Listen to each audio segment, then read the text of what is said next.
Hey guys, Father Andy here.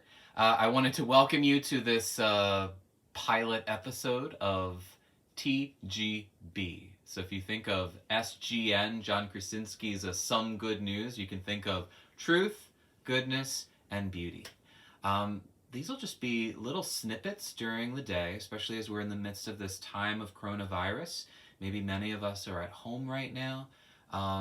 Maybe we have a little more time on our hands, and this is a time for us to rediscover the powerful truths that are within our world, these realities that we find especially conveyed through poetry.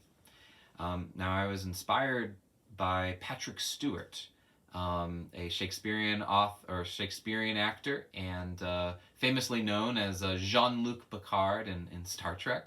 So he's been each day just doing a Shakespearean sonnet, just for just a couple minutes or so, just a nice little snippet of compact literary dynamite.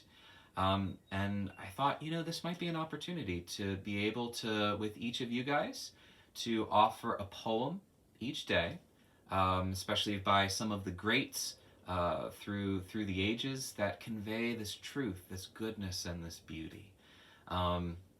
I am not a poet by training. I have written some poetry, and I'll be able to share that at different times as well.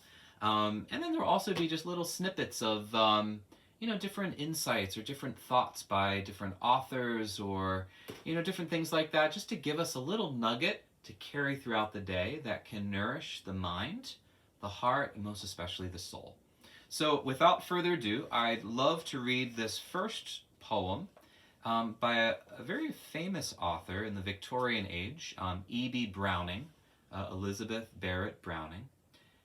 She lived again during the 19th century.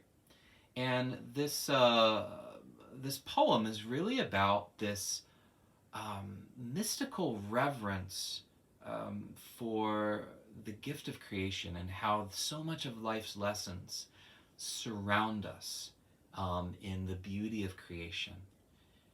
And so in such a very Franciscan way, in which God spoke and created and said, it was good. There's a way in which his fingerprints still remain in that creation. And as we gaze more and more with a deeper eye, an eye of wonder, to look into the ordinary creation around us, it gives us an opportunity to be able to discover truths about ourselves, and about maybe that better version of ourselves that we're being called to. So, without any further ado, this is Patience Taught by Nature by E.B. Browning.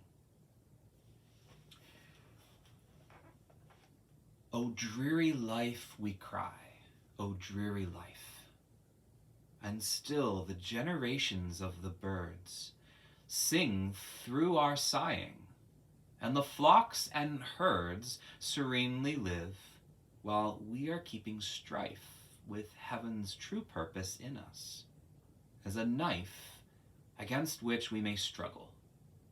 Ocean girds unslacked the dry land, savannah swards unweary sweep, hills watch unworn and rife. Meek leaves drop yearly from the forest trees, to show above the unwasted stars that pass in their old glory. O thou God of old, grant me some smaller grace than comes to these, but so much patience as a blade of grass grows by, contented through the heat and cold. Have a wonderful day, and I will see you tomorrow.